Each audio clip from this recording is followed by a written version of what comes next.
the F-15, in my opinion, the greatest fighter ever built. In the archives of aviation, few aircraft cast a shadow as long and as formidable as the F-15. For over 5 decades, this twin-engine all-weather tactical fighter has been synonymous for one phrase: air superiority. Born from the ashes of the Vietnam War, with the U.S. air-to-air kill-to-death ratios raising concerns, the F-15 was conceived with a singular, unwavering goal: to outclimb, out-accelerate, and outmaneuver any adversary. Its maiden flight in 1972 heralded a new era. The F-15A, the original single-seat variant, and its two-seat trainer counterpart, the F-15B, quickly established the Eagle's pedigree. Powered by 2 Pratt & Whitney F-100 PW-100s and paired with an advanced AN/APG-63 advanced radar, it became a legend in the making. It was a clean canvas, emphasizing energy retention and raw power made it an immediate game-changer over the previous F-4 Phantoms. But the Eagle truly came into its own with the F-15C single-seat and the F-15D two-seater version. Introduced in the late 1970s, these models improved avionics, increased fuel capacity, and the ability to carry AIM-120 AMRAAM missiles. The F-15C became the backbone of America's air defense and offense operations, renowned for its incredible undefeated combat record of over 100 aerial victories with 0 losses. It is literally the Floyd Mayweather of aerial combat. The Eagle story didn't end with air-to-air superiority. In the 1980s, a revolutionary variant emerged. The F-15E, dubbed the Strike Eagle, is a tandem-seat, dual-role fighter that was designed for deep interdiction missions, capable of carrying a massive 24,000-pound payload of ground ordnance while retaining its air-to-air capabilities. It transformed the F-15 into a true multi-role warhorse, proving its worth in conflicts across the globe. The Eagle's success resonated worldwide, leading to numerous international variants, each tailored to specific national requirements. From Japan's F-15J to Qatar's ultra-modern F-15QA, the Eagle adapted and evolved, showcasing its inherent flexibility and upgrade potential. These international models incorporate the latest advancements in radar, electronic warfare, and weapon systems, pushing the boundaries of the F-15's capabilities even further. Today, the lineage continues with the F-15EX Eagle II. This next-generation F-15 leverages the airframe's proven strength and loadout capability. Integrating fly-by-wire controls, an advanced cockpit, and next-generation electronic warfare systems, it's designed to carry more weapons than any other fighter in its class, providing unparalleled capability and serving as a crucial complement to 5th-generation stealth fighters. The F-15CX was a proposed single-seat variant of the F-15EX. The Air Force chose the two-seat F-15 due to production and cost. What I've built is a golden Gundam of F-15s, essentially a single-seat air combat-focused version specializing in holding out in airspace by itself. At first, you might think the only difference is the crew count, but you'd be wrong. The F-15CX adds a conceptual beast mode, boasting 20 missiles in total. The standard AIM-120Ds can be substituted for AIM-260s, which feature ramjets, giving these hundreds of miles worth of range, along with what I've dubbed Legion 2 Pod, a more aerodynamic version of the current Legion Pod, with coating from the F-35, giving this aircraft IRST capabilities. The F-15EX dry weighs 15.7 tons, the F-15C 12.7 tons, and my CX variant using modern lightweight composites weighs only 10.7 tons dry. The lighter airframe with the General Electric F-110 GE-129 engines from the EX Clean gives us an astonishing 2.76 thrust-to-weight ratio versus the 1.29 of the EX counterpart. This CX also features a CCA, collaborative combat system, that allows this fighter to control a drone wingman, so that even though it can handle itself, it'll likely send its goons before even firing a shot. Now with the intro out of the way, I can talk about the process of building this in-game. The cockpit alone took 12 hours and basically did it in 4 3-hour sessions. Then I worked on tuning the fly-by-wire systems and lower accurate fuel capacity and location on the airframe. Speaking of fuel, this model holds 6,100 kilograms of fuel internally and 11,680 with CFTs. Total build time was roughly 20 hours. Now, even with the time lapse being sped up 45 times faster, it's still a 13-minute long clip. Any faster and you really can't see what's going on without me having to put an epilepsy warning on the video. Also, I learned the hard way that if you save a sub-assembly and paint it after, for example, a blank screen so you don't have to make the screen every time, the paint won't save. I literally had to repaint half of the left side of the cockpit because of this, which is why in the footage you may see me working on the same area twice, because I did, and it sucked. So if you want to see me put together this masterpiece of a cockpit and Bob Ross the plane after, enjoy this time lapse.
It's him. He's alive.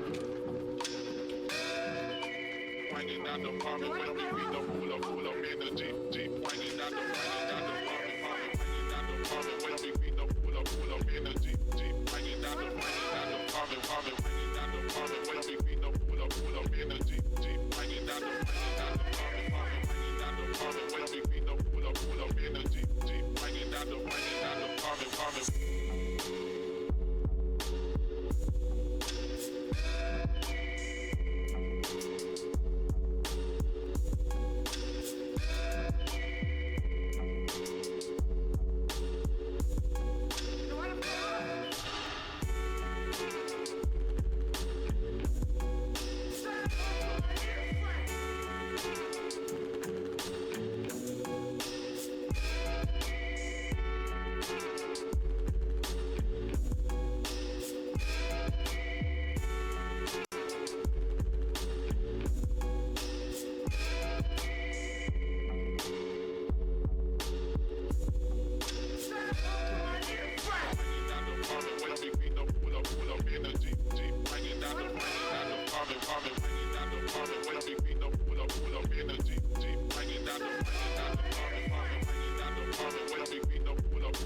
And here's the finished product, kind of, sort of, not 100% finished, more like 95.8, but it's good enough for an edit. It's good enough to showcase to you guys, man. If you made it this far in the video, I appreciate it.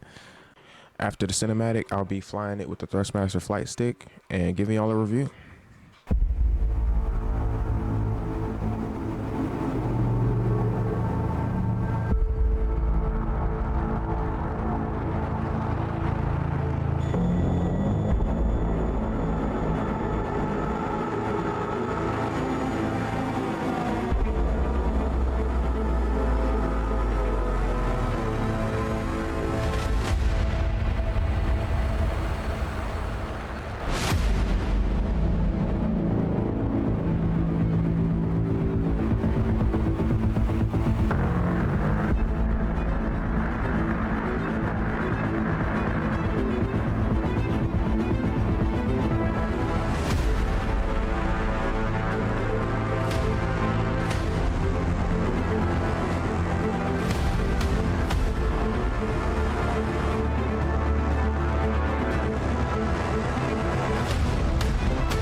Hey, I hope y'all enjoyed that cinematic, man. But if you didn't know, you can't just turn your engine off and fly out without having the correct amount of power to turn it back on.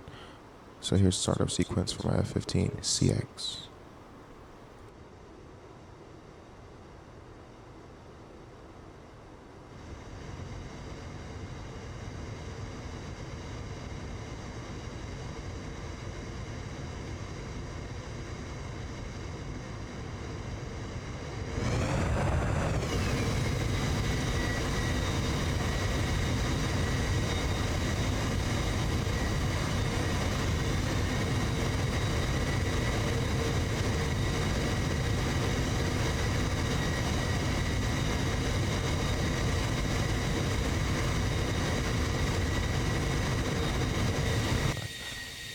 Hey, if y'all enjoyed that cinematic, man, leave a like on the video. We here in the F-15CX. I'm gonna go ahead, probably spawn some targets or something.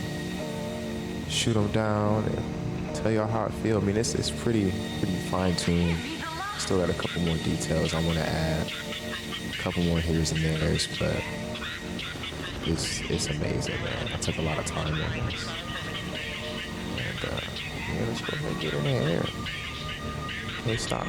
Can't not take off without showing off the cockpit. Like, I gotta look at it every time. It's just like, wow.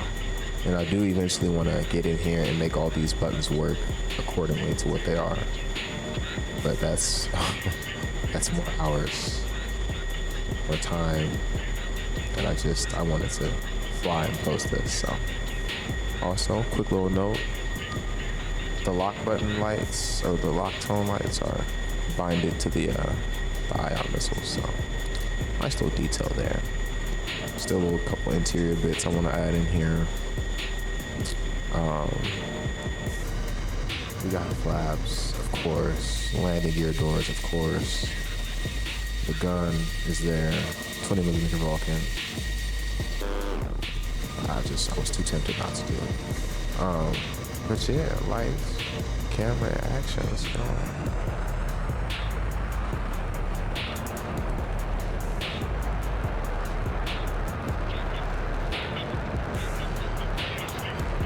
Whoa.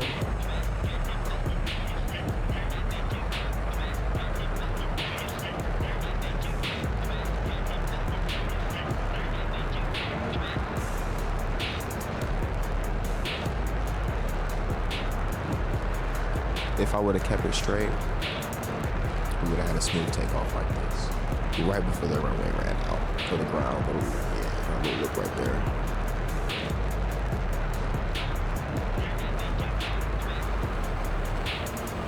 $20 missiles with the what I call the Legion pod, or the Legion 2 pod, I mean. Where's the light? There it is. With that ruby glass on there. Yeah. Aerodynamic too. Insane. Also has that little APU intake and exhaust in the accurate spot. Flaps. I almost forgot my flaps, man. And it's pretty maneuverable as well. I run on Mach 1.5, compressing pretty good over GM. But if I spare the pilot, you know.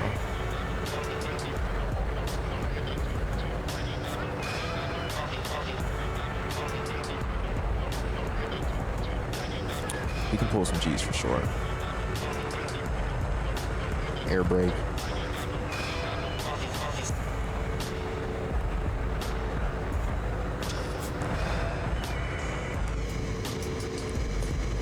Spawned about 10 drones in here.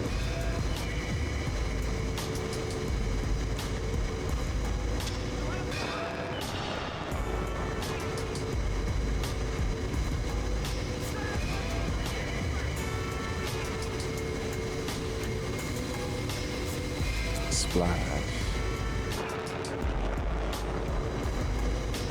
Oh no, I wasted one. Good thing I have like 17 more.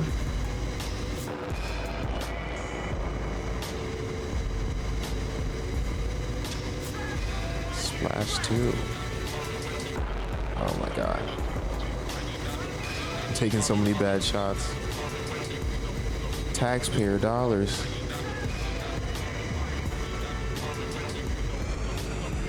It would help if I had some throttle.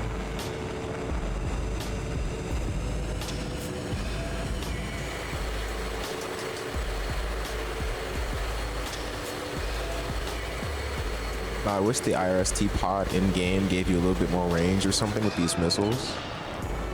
Because they are IR missiles with the little skin on them. But, oh no, it missed. Good thing I got more missiles. Then he has chances. Send another one.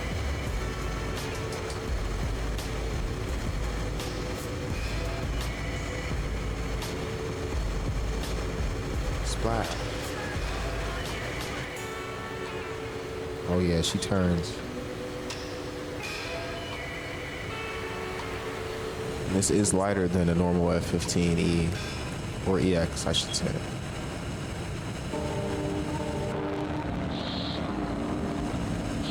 And how I did that, basically, I went based off of an F-15C, and I just optimized like stuff that would be optimized in this time, like the wings made of a lighter material, which substantially reduced the weight.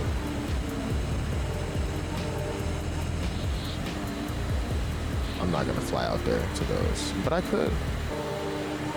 It does have CFTs. And I did go through 10 missiles. That was a lot of targets, I guess. But yeah, man, leave a like on the video, like, comment, subscribe, man. If y'all enjoyed this little finesse, this took a week, I'd say. Crazy. Love it, man. It's hard when you don't got more planes of this caliber in your garage, just like, or your hangar, I should say. It makes you want to just keep on going, but this takes so long. Like, this took so long, bro. But it's worth it. The payout is definitely worth it. All right, man, I'm out of here.